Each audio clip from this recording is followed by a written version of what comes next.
A new boss has dropped into Remnant Zone in Ghost Simulator, and with it a whole lot of new attacks and some new things that people need to know when it comes to defeating the boss. And a lot of the stuff isn't actually very obvious, although a lot of the attacks are copied from older bosses, especially from Great Guardian or Megaboss. There are some also new strategies that you'll need to take into account if you want to defeat this new Megaboss as quickly as possible.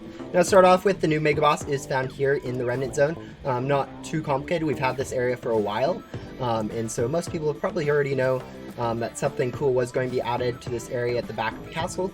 But now that it's here, you guys can see that it has some chests similar to Great Guardian, with a 1 in 5 key chest, which is very reminiscent of the event chests, which usually have different crates with different rarities of items. But overall, it shouldn't be too much of a shock to you guys what is all here. Now, when it comes to the boss itself, there's a minute incoming timer similar to the bow boss, and actually in this update, the Great Guardian was actually nerfed to be a minute too. When you actually get into the boss, it is going to be in a very arena similar to Great Guardian, where you have a boss spawning in the middle with a shield that you need to shoot at it to take down. A time after the shield comes down for you to go ahead and vacuum or take down the boss's actual health. A certain amount of time of the boss being down, the health will go ahead and rejuvenate the shield, and then you'll have to repeat that process a few times to go ahead and defeat the boss completely. Now, the first thing that we're going to go over all the attacks of this boss. Most of the attacks are copied straight from Great Guardian or very similar to attacks of the Great Guardian. There's really only one new attack, but these attacks are split into the different phases of the boss. There's one phase that starts at 100% that goes all the way down until it hits 66 or 67%. There's another set of attacks that come in from 66 or 57 to 34 to 33%, and there's one last set when the boss is under 33 or 34%. The attacks for when the boss is at full health are 3 normal ones, which is going to be a laser shooting from its eyes that follows you around and does damage to you over time. Orbs that shoot from its hands that will go ahead and do damage if they explode near you. And then also a stomp attack where it blasts the ground, which will deal a shockwave that will knock you down and deal damage if you get hit. These are very similar to attacks that we've seen from other bosses, and aren't too hard to dodge if you've played through the game, which you have if you've gotten up to Remnant Boss. For the second phase, this will start after you get down to 66%. You'll be going ahead and going against 2 new attacks. One, it'll be charging at you, swinging its axe, which will deal damage and knock you over if it hits you. Very similar to the roll attack of the Great Guardian, where it turns on its head. And then the other attack that it will then learn is going to be the drops orbs from the sky to go ahead and deal damage if it hits you. Very similar to the orb attacks, except these will actually knock you down, and they're a bit bigger of orbs. In addition to these 2 attacks, it will keep some of the attacks from the previous phase, including the ability to ground pound, and also maybe one other ability that I might be forgetting at this moment. And now for the last phase is when it has the new attack.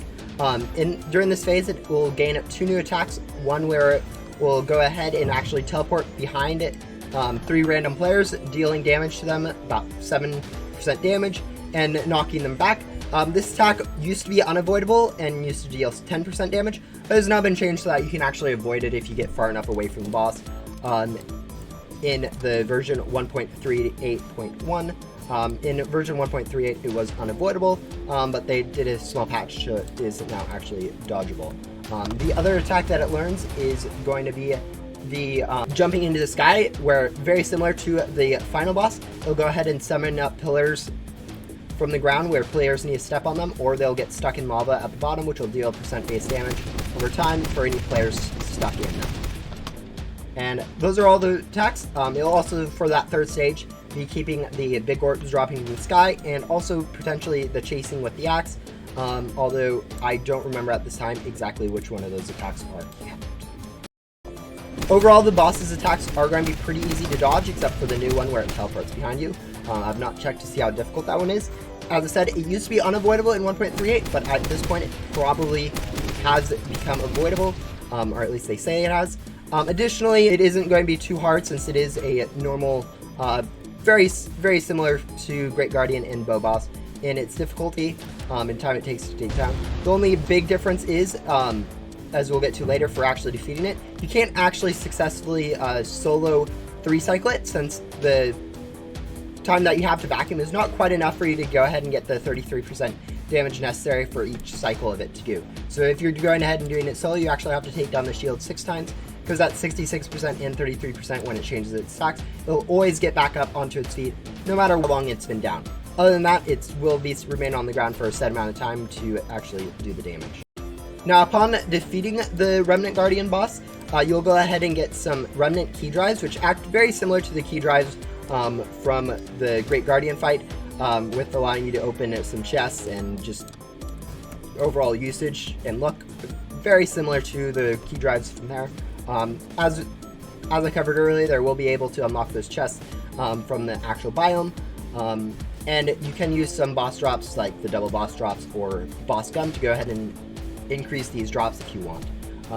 Overall, as we'll cover later, the rewards aren't the greatest, so it might not be something that you actually will be wanting to use boss drops on, just because it is a relatively short boss, but that is the use of defeating the boss.